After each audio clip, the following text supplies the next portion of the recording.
Estamos de volta com o Devocional A Boa Parte. Hoje nós vamos fazer uma leitura longa do capítulo 25. O capítulo 25 ele tem 46 versículos, dividido em três parábolas, e nós vamos tratar as três parábolas nesse episódio. Apesar de ser um episódio um pouco mais longo, vai valer muito a pena, porque a gente vai aprender muito. Nós vamos aprender hoje sobre a importância de vigiarmos. Nós vamos aprender sobre a importância de nos multiplicarmos e também de como devemos agir com o próximo. Tudo isso dentro do contexto do sermão escatológico de Jesus, ou seja, as palavras de Cristo acerca do fim, acerca da sua segunda vinda. Então, sem mais delongas, abra aí o texto sagrado em Mateus, capítulo 25, que diz assim: Portanto, o reino dos céus será semelhante a 10 virgens que pegaram suas candeias e saíram para encontrar-se com o noivo. 5 delas eram sábias, mas outras 5 eram inconsequentes, ou imprudentes, ou nécias. As que eram inconsequentes, ao pegarem suas candeias, não levaram óleo de reserva consigo. Entretanto, as prudentes levaram óleo em vasilha junto com suas candeias. O noivo demorou a chegar, e todas ficaram com sono e adormeceram. À meia-noite ouviu-se um grito: Eis que vem o noivo! Saí ao seu encontro. Então todas as virgens acordaram e foram preparar suas candeias. As insensatas recorreram às sábias: Dai-nos um pouco do vosso azeite, porque as nossas candeias estão se apagando. Porém as sábias responderam: Não podemos, pois assim faltará tanto para nós quanto para vós outras. Ide, portanto, aos que o vendem e comprai-o. Mas saindo elas para comprar, chegou o noivo. As virgens que estavam preparadas entraram com ele para o banquete de núpcias, e a porta foi fechada. Mais tarde, todavia, chegaram as virgens imprudentes e clamaram: Senhor, Senhor, abre a porta para nós. Contudo, ele lhes respondeu: Com certeza vos afirmo que não vos conheço. Preste atenção no verso 13. Portanto, vigiai, pois não sabeis o dia, tampouco a hora em que o Filho do Homem chegará. Bem, a parábola das 10 virgens. Existem várias interpretações acerca dessa parábola. Alguns dizem que esse azeite reserva era o Espírito Santo. Então, as 5 virgens que tinham azeite reserva representam as pessoas que são batizadas com o Espírito Santo, os crentes que são batizados com o Espírito Santo, enquanto que as outras 5 que não tinham o azeite reserva eram 5 crentes, o grupo de crentes que não tem o Espírito Santo. E aí usa essa parábola para explicar, olha a importância de você buscar o Espírito Santo. Bem, não é isso que a parábola trata.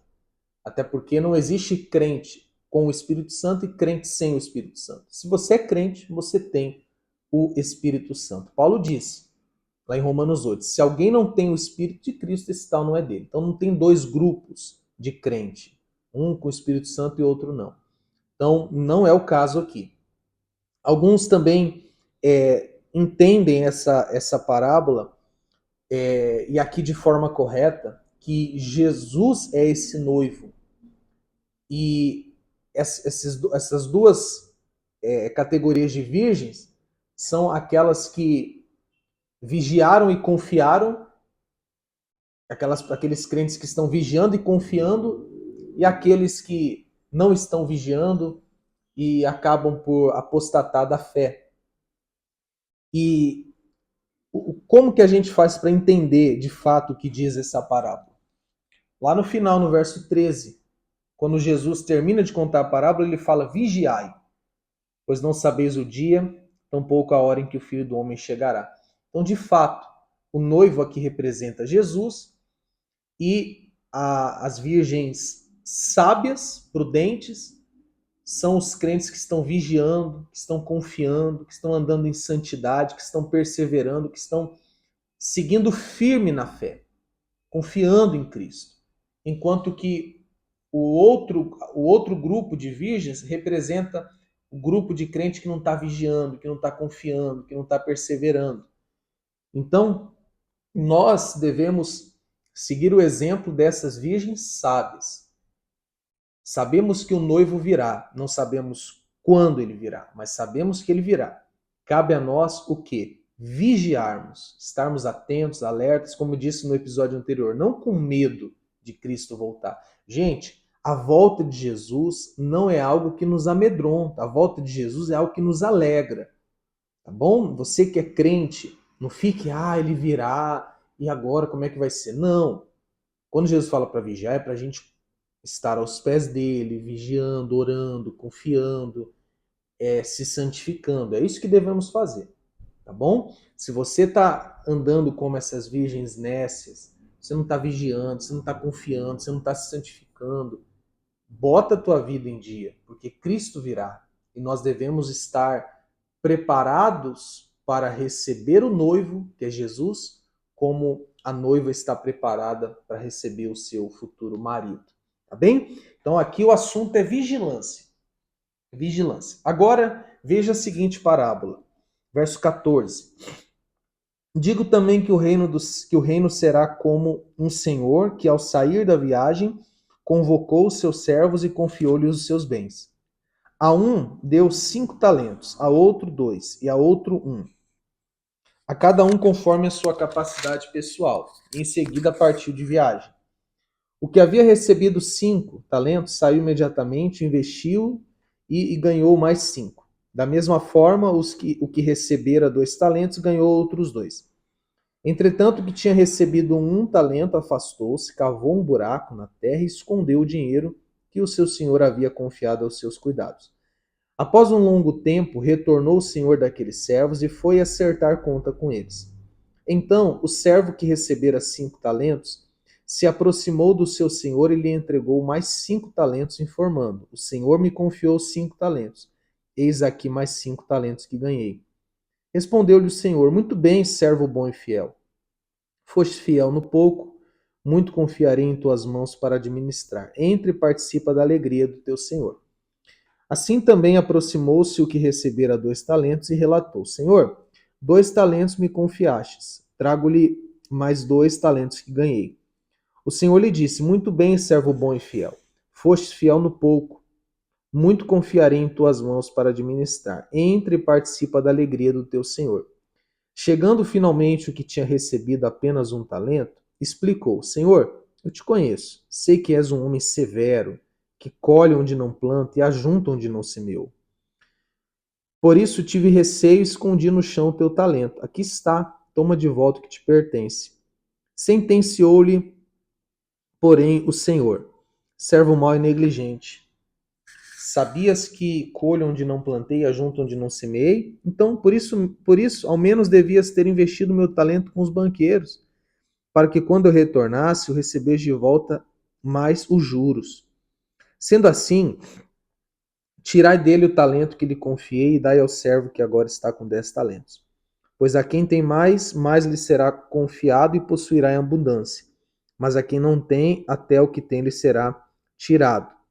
Quanto ao servo inútil, lançai-o para fora, as trevas. Ali haverá muito pranto e ranger de dentes. Bem, então aqui está claro que a parábola fala da multiplicação. O Senhor se alegrou de quem na parábola? Daqueles que multiplicaram. Que tinha 5, investiu e conseguiu mais 5. Tinha 2, investiu e conseguiu mais 2. E reprovou aquele que não multiplicou. Bem, pessoal, a ordem de Cristo sempre foi a multiplicação. Lembre-se que as últimas orientações de Jesus Cristo aos seus discípulos foi relacionada à multiplicação. Ide por todo o mundo e pregai o evangelho a toda criatura. Quem crer e for batizado será salvo, quem não crer já está condenado. Ide fazer discípulos, ensinando-os a guardar tudo que ouvistes, batizando em nome do Pai, do Filho e do Espírito Santo. Aí a gente vê a orientação de Jesus antes de ascender aos céus, após a ressurreição, mas antes de ascender aos céus. Não vos ausenteis de Jerusalém, até que do alto sejais revestidos de poder. Aí ele vai dizer, e recebereis poder, ao descer sobre vós o Espírito Santo, sereis minhas testemunhas, tanto em Jerusalém, quanto na Judéia, quanto em Samaria, até os confins da terra. E a gente vê que essa ordem ela foi obedecida, essa ordem de multiplicação foi obedecida pela igreja primitiva. A gente lê o livro de Atos, a gente percebe que a igreja se multiplicava. Havia a multiplicação. Então, nós como cristãos, além de vigiarmos, devemos nos multiplicarmos. De que maneira? Falando de Jesus, pregando o evangelho. Você tem rede social? Prega o evangelho na sua rede social. Você tem um grupo no WhatsApp? Procure ali oportunidades para falar de Jesus naquele grupo. Quando você vai ao mercado, quando você vai visitar um familiar, quando você está ali na padaria, no ponto de ônibus, se una ao grupo, se há na sua igreja um grupo que vai às ruas, fale de Jesus, porque o Senhor espera que nós multipliquemos. É aquela frase bem conhecida, o salvo ele salva, o salvo ganha almas, o salvo se multiplica. Então, meus irmãos, devemos sim vigiar, né? Esperar a volta de Jesus vigiando, mas não apenas vigiando. Nós devemos esperar a volta de Jesus nos multiplicando como servos bons e fiéis. E para concluir o capítulo 25, nós vamos entrar aqui na terceira parábola deste capítulo, que vai falar do relacionamento com o próximo. Verso 31, Mateus 25, 31. Quando o Filho do Homem vier em sua glória, com todos os anjos, então se assentará em seu trono na glória nos céus. Todas as nações serão reunidas diante dele, e ele irá separar uma das outras, como o pastor separa os bodes das ovelhas. E posicionará as ovelhas à sua direita e os bodes à sua esquerda. Desculpa aqui, pessoal, que bateu aqui no tripé. Continuando. Verso 34.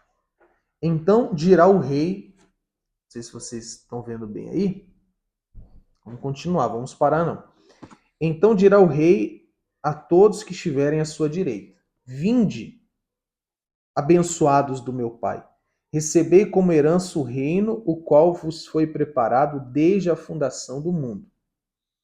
Pois tive fome e me deste de comer, tive sede e me deste de beber, fui estrangeiro e vós me acolhestes. Quando necessitei de roupas, vós me vestistes. Estive enfermo e vós me cuidastes. Estive preso e fostes visitar-me. Então os justos desejarão saber: Mas, Senhor, quando foi que te encontramos com fome e te demos de comer, ou com sede e te saciamos? E quando te recebemos como estrangeiro e te hospedamos, ou necessitado de roupa e te vestimos? Ou ainda, quando estivestes doente ou encarcerado e fomos ver-te? Então o rei, esclarecendo-lhe, responderá: Com toda certeza vos asseguro que sempre que o fizestes para algum destes meus irmãos, mesmo que ao menor deles, a mim o fizestes. Mas o rei ordenará aos que estiverem à sua esquerda: Malditos, apartai-vos de mim, ide para o fogo eterno, preparado para o diabo e os seus anjos. Porquanto tive fome e não me destes de comer, tive sede e nada me destes de beber. Sendo estrangeiro, não me hospedastes, estando necessitado de roupa, não me vestiste. Encontrando-me enfermo e aprisionado, não fostes visitar. E eles também perguntarão: Mas, Senhor, quando foi que te vimos com fome, sedento, estrangeiro, necessitado de roupas, doente ou preso, e não te auxiliamos? Então o rei lhe sentenciará: Com toda certeza vos asseguro que sempre que o deixaste de fazer para algum destes meus irmãos, mesmo que ao menor deles, a mim o deixastes de fazer. Sendo assim, estes irão para o sofrimento eterno, porém os justos para a vida eterna. Pessoal, essa parábola é muito conhecida e ela nos mostra que as verdadeiras ovelhas de Jesus Cristo, os verdadeiros filhos de Deus, se preocupam uns com os outros. Enquanto que os falsos crentes, os falsos cristãos, que aqui são identificados como bodes, eles só se preocupam com eles mesmos. E no juízo final, na volta de Cristo, os bodes vão perecer. Os falsos cristãos vão perecer. Apenas os verdadeiros cristãos serão exaltados na glória junto ao Senhor.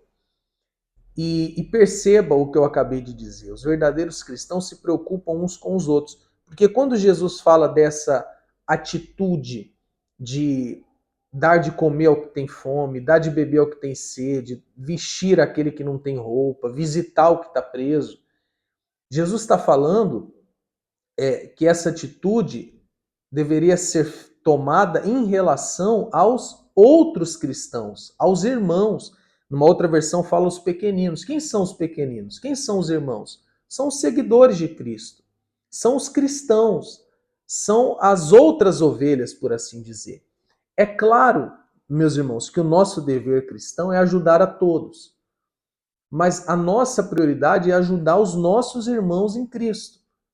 Do que adianta dar cesta básica, visitar, aconselhar, atender, ajudar o incrédulo, o ímpio, ao passo que os que estão ali junto conosco como igreja, os nossos irmãos, a nossa família da fé, ela está desamparada. Então, nós devemos ajudar primeiro os nossos irmãos. Eu disse a vocês que a igreja primitiva, ainda há pouco eu disse que ela seguiu a ordem de Cristo quanto à multiplicação, mas também seguiu a ordem de Cristo quanto o cuidado um para com o outro.